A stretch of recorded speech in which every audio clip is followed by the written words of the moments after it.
नेहा का वैकल्पिक विषय पब्लिक एडमिनिस्ट्रेशन है। शासन और सरकार में क्या अंतर है? सर, शासन एक प्रक्रिया है और सरकार वह तंत्र है जो शासन का प्रयोग करती है। शासन किस तरह की प्रक्रिया है? शासन एक ऐसी प्रक्रिया है जिसमें राज्य और गैर राज्य जो संस्थाएं होती हैं वो मिलकर भागीदारिता के साथ में नीति निर्माण करती हैं, उनका क्रियान्वयन करती हैं, उनका मूल्यांकन और परीक्षण करती हैं। और सरकार? सर, सरकार एक तंत्र है जिसके 3 अंग हैं, जिसमें कि कार्यपालिका, न्यायपालिका और विधायिका शामिल होती है। अभी आप अखबारों में पढ़ी होंगी कि कुछ जो सिविल सर्वेंट थे उनको जो है नौकरी जो उनकी सीमा थी करने की, उससे पहले ही उनको हटा दिया गया। क्या कुछ इस तरह का कानूनी प्रावधान भी है? सर, आर्टिकल 311 में ये प्रावधान है कि सिविल सेवकों को उनके कार्य में अक्षमता के आधार पर उनकी कार्य सेवा से पूर्व ही उनकी अवधि कम की जा सकती है। तो ये सर उसमें उनको संरक्षण भी प्रदान किया गया है। कमिश्नरेट प्रणाली जो है अभी 2 और जगह लागू किया गया है, इसमें वे कौन से अधिकार हैं जो डिस्ट्रिक्ट मजिस्ट्रेट से लेकर के सीपी को दिया गया है? जी सर, उत्तर प्रदेश में जो मजिस्ट्रेट प्रणाली है वो तक शुरुआत में 2 जगह लागू की गई थी। सर, इसमें लखनऊ का और एक गाजियाबाद। और सर आज की समाचार पत्र में आया है कि इसे कानपुर में और वाराणसी 2 जगह लागू किया जाएगा। तो इसके अंतर्गत सर जो डिस्ट्रिक्ट मजिस्ट्रेट होते हैं उनके पास कानून व्यवस्था की पावर होती है। ये कानून व्यवस्था संबंधी पावर लेकर सर डीसीएसपी को दे दी जाएगी, जिससे कि सर पुलिस सेवाओं में दक्षता बढ़ेगी और बेहतर पुलिस प्रणाली स्थापित हो सकेगी। दक्षिणी चीन सागर विवाद क्या है? सर, दक्षिणी चीन सागर विवाद, सर दक्षिणी चीन सागर जो है एक चीन और दक्षिणी चीन सागर स्थित जो द्वीपीय देश है उनके मध्य विवाद है। सर, चीन 9 डेथ लाइन के तहत दक्षिणी चीन सागर पर अपना अधिकृत कब्जा करने की प्रयास करता है, जो कि सर जिसका विरोध वहाँ के दक्षिण चीन सागर के द्वीपीय देशों द्वारा किया जाता है। मैम आप पूछिए। वुमेन एम्पावरमेंट से आप क्या समझते हैं? मैम, वुमेन एम्पावरमेंट का मतलब है कि महिलाएं अपने अधिकारों के प्रयोग के संबंध में स्वयं निर्णय लेने में सक्षम हो, चाहे वो राजनीतिक क्षेत्र में हो, आर्थिक क्षेत्र में हो, सामाजिक क्षेत्र में हो, किसी भी क्षेत्र में हो, वो अपने लिए स्वयं निर्णय लें। तो हम इसको महिला सशक्तिकरण का महिला सशक्तिकरण की आवश्यकता क्यों पड़ी? मैम, ऐतिहासिक रूप से देखें तो वैदिक काल में महिलाओं की स्थिति अच्छी थी, ऋग्वैदिक काल में, और तत्पश्चात तो महिलाओं की स्थिति में, सामाजिक स्थिति में, आर्थिक स्थिति में निरंतर एक गिरावट देखी गई। और इसी कारण उनकी समाज में, अर्थव्यवस्था में, राजनीति के क्षेत्र में जो भूमिका है वो बहुत सीमित हो गई थी। इस भूमिका को बढ़ाने के लिए महिलाओं को सशक्तिकरण करने की आवश्यकता। गिरावट के कारण क्या रहे? सर मैम, गिरावट के कई कारण थे, जिसमें सबसे पहले हमारा जो था सामाजिक कारण, जिसमें हमारी पुरुष जो हमारी समाज है वो फिर सत्तात्मक समाज है, जिसमें ये माना गया कि महिलाओं का कार्य केवल गृह कार्यों से संबंधित है। महिलाएं अर्थव्यवस्था में या फिर राजनीति के क्षेत्र में योगदान देने में सक्षम नहीं होती है। तो इस कारण उनके जो अधिकार थे, शिक्षा संबंधी अधिकार, आर्थिक क्षेत्र में जाने के अधिकारों पर लगातार प्रतिबंध लगाया गया। जिसका प्रभाव ये हुआ कि वो इन क्षेत्रों में उनकी भूमिका घटकर अभी आर्थिक अर्थव्यवस्था में उनका योगदान मात्र 26% रह गया है। तो इसको तो क्या ऋग्वैदिक काल पुरुष प्रधान समाज नहीं था?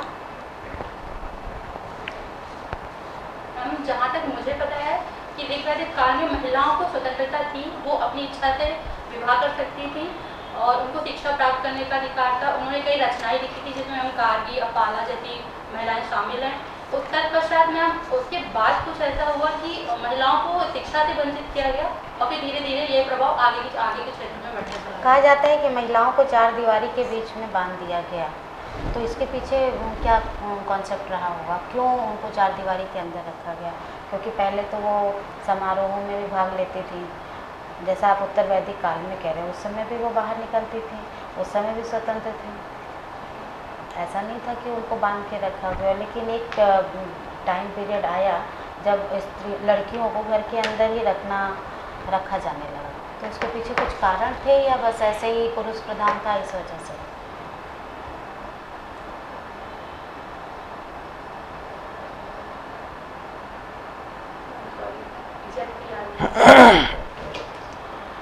चलिए, आज के परिप्रेक्ष्य में आप कहेंगे कि महिलाएं एम्पावर्ड हैं? मैम अगर हम पहले के समय से अगर हम तुलना करें, पहले क्या समय का? मैम आज़ादी से पहले का और आज़ादी के बाद का, तो आज़ादी से पहले की बात करें तो महिलाओं की भागीदारिता बहुत कम थी और आज़ादी के बाद में कई सारे प्रावधान हुए, जैसे कि मैम संविधान के तहत उनको अधिकार प्रदान किए गए, योजनाएं, कार्यक्रम, नीतियों का निर्माण किया गया, जिससे कई क्षेत्रों में उनकी भागीदारिता बहुत अच्छी है, आगे बढ़ रही हैं। लेकिन मैम इसमें अभी बहुत कुछ किया जाना बाकी है। जैसे कि मैम अगर शिक्षा के क्षेत्र में बात करें तो नामांकन दर में महिलाओं की रेट बढ़ रहा है, वो चाहे प्राथमिक स्तर पे हो या फिर जूनियर स्तर पे या फिर मैम हायर एजुकेशन में भी महिलाओं की भागीदारिता बढ़ रही है। परंतु मैम जब उनके आर्थिक क्षेत्र की बात आती है, महिलाओं की भागीदारिता वहाँ पर परिलक्षित नहीं होती है।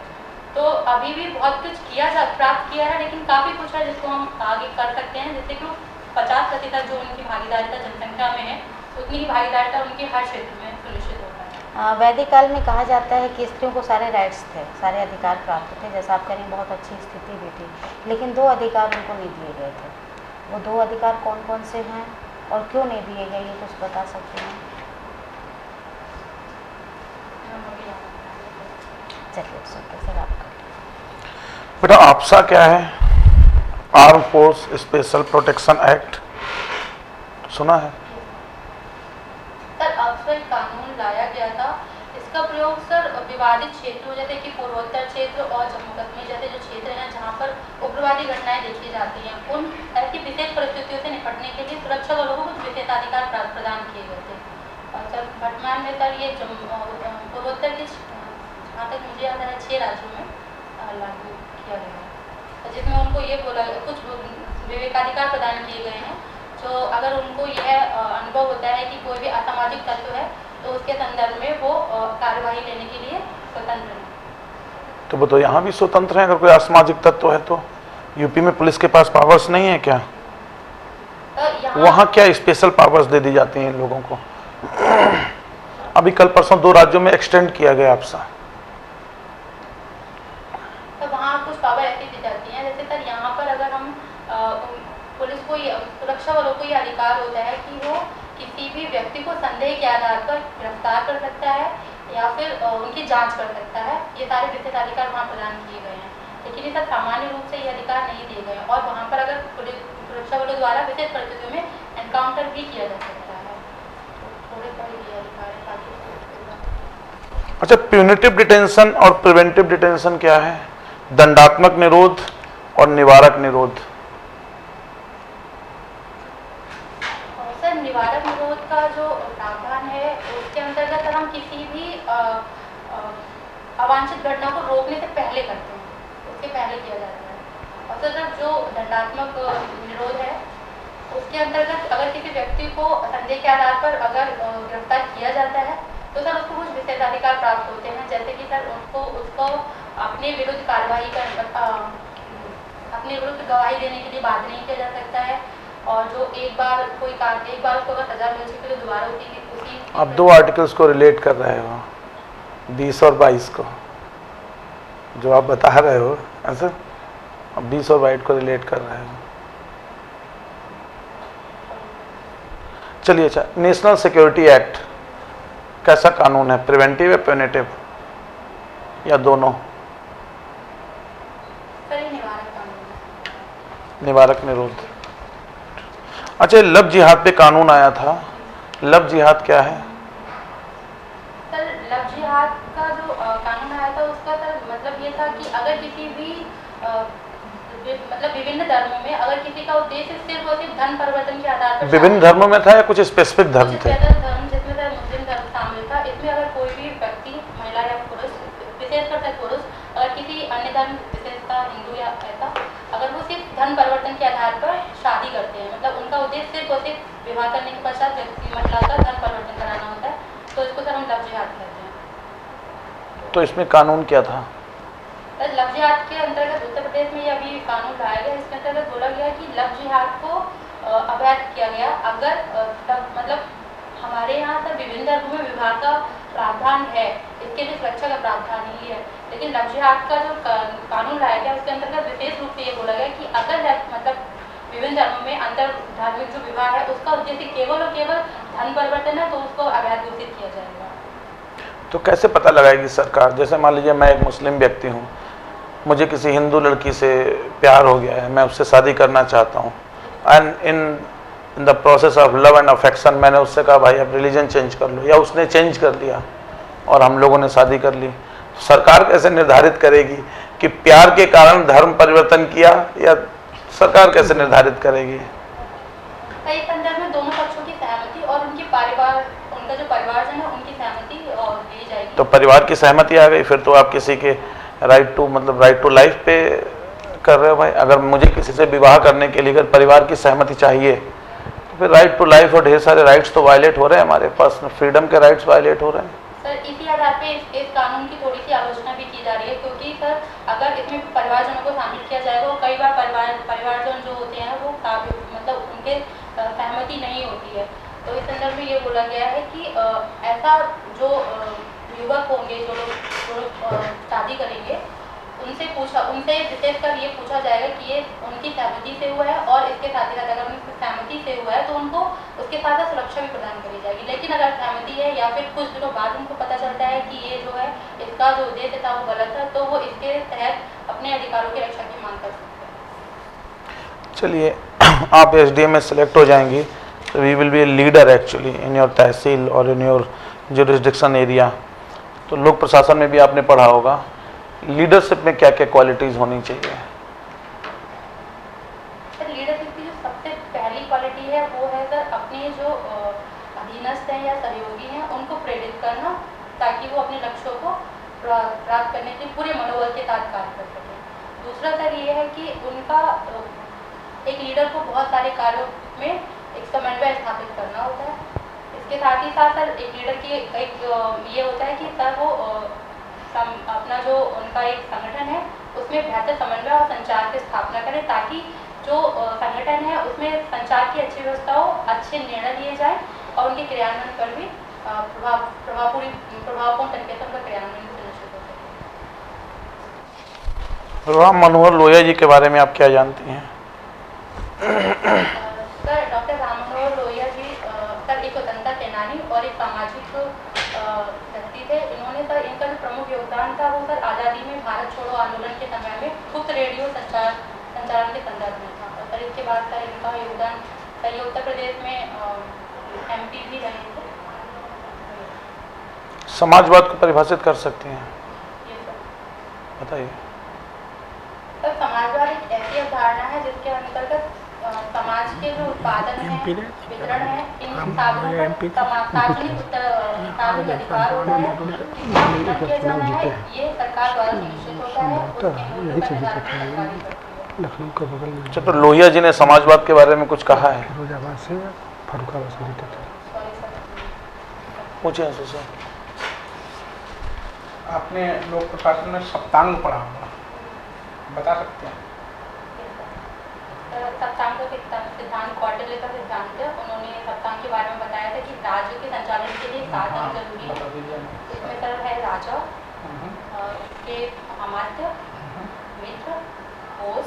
राजा, अमात्य और तीसरा क्या बोला? मित्र। मित्र। जी सर। हाँ ठीक है। कोष, दुर्ग, जनपद और सेना।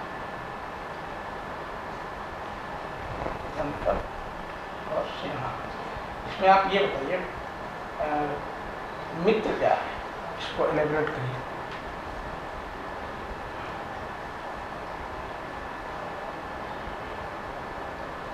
और जनपद क्या है?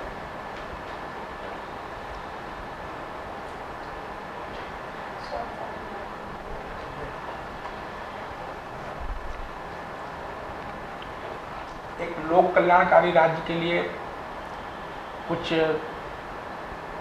बेसिक फीचर्स होते हैं लोक कल्याणकारी राज्य के। आपने कौटिल्य को अगर पढ़ा होगा तो उसमें कौटिल्य ने लोक कल्याणकारी राज्य की स्थापना के लिए ज़्यादा बल दिया।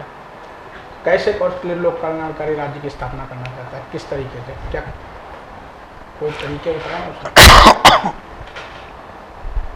कौटिल्य के सर उन्होंने कहा था कि लोक कल्याणकारी राज्य एक ऐसा राज्य होगा जिसमें समाज के जो वंचित वर्ग हैं उनके कल्याण के लिए काम करेगा राज्य।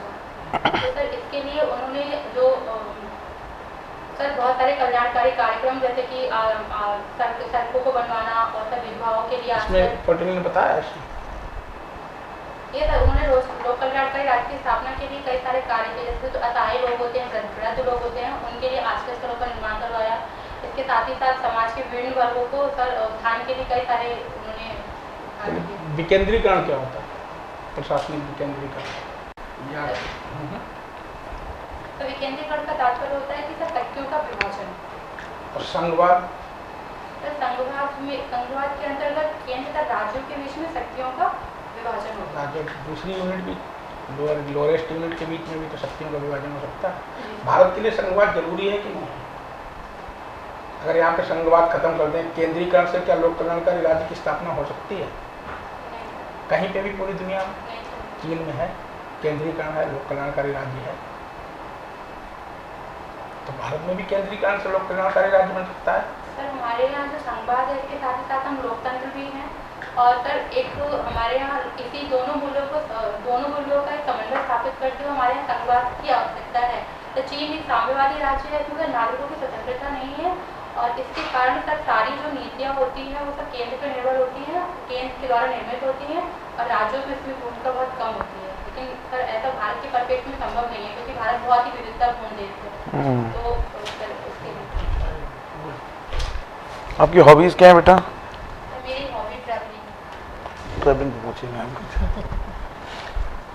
अभी हाल में कहाँ आप गई हैं घूमने? सर सबसे जो लास्ट में गई थी सर मैं आगरा। मथुरा क्यों नहीं गई? सर मथुरा भी गई हूँ। मथुरा का स्पेशली तो वृंदावन की जगह है।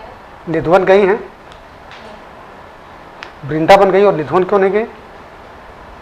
कहा जाता है कि वहाँ भगवान रोज रात में आते हैं, राधा जी के साथ रास रचाते हैं।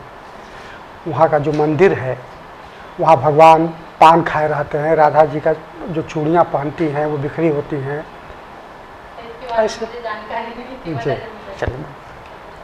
कोई यात्रा करने से पहले आप क्या तैयारी करते हैं शुरू करने से पहले? मैम सबसे पहले तो यात्रा करते समय हमको ये ध्यान में रखना चाहिए कि इस यात्रा के दौरान कोई भी दुर्घटना के लिए तैयार रहना चाहिए, जैसे कि मैम सारी सुविधाएं फर्स्ट एड वगैरह तैयार रखना चाहिए। इसके साथ ही साथ मैम आजकल तो सबसे ज़्यादा आपको एक मेमोरी क्रिएट करना है, आप जा रहे हो उसके लिए मैम एक होता है कि आप चीज़ों को रिकॉर्ड कर रहे हैं, डायरी भी लिख सकते हैं या फिर आप फोटोज़ ले सकते हैं। तो ये सारी चीज़ें हैं। और दूसरी तीसरी मैम जो मुझे सबसे ज़्यादा अच्छी लगती है वो ये रहती है मैम जो यात्रा के दौरान मैं सारी चीज़ों को बहुत ध्यान से देखती हूँ और उसके बाद मैम मैं उसको लिखती हूँ कि ये चीज़ें मैंने देखी। जैसे कि मैम मुझे एक बार मध्य प्रदेश जाना हुआ तो मैंने सुना था कि मध्य प्रदेश में जो है पवन चक्की होती हैं वो बहुत ज़्यादा हैं और उस यात्रा के दौरान मैंने वहाँ पर जब मैम अपने साक्षात उस चीज़ को देखा तो मुझे बहुत अच्छा फील हुआ कि हाँ ये चीज़ें मैंने देखी हैं और तब मैंने मैम उसको लिखा था तो ये मुझे बहुत अच्छा लगा था। ये सारी चीज़ें मैं खुद नेहा, आगरा और मथुरा की बात हुई तो एक सवाल है कि आगरा की अपेक्षा जबकि मथुरा से 65 किलोमीटर दूर ही है केवल मथुरा, वर्षा में 35% मथुरा में कम होती है, क्यों?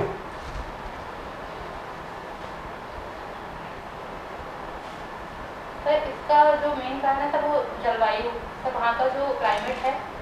और 65 किलोमीटर में इतना जलवायु अंतर क्या उसके कारण हो सकते हैं?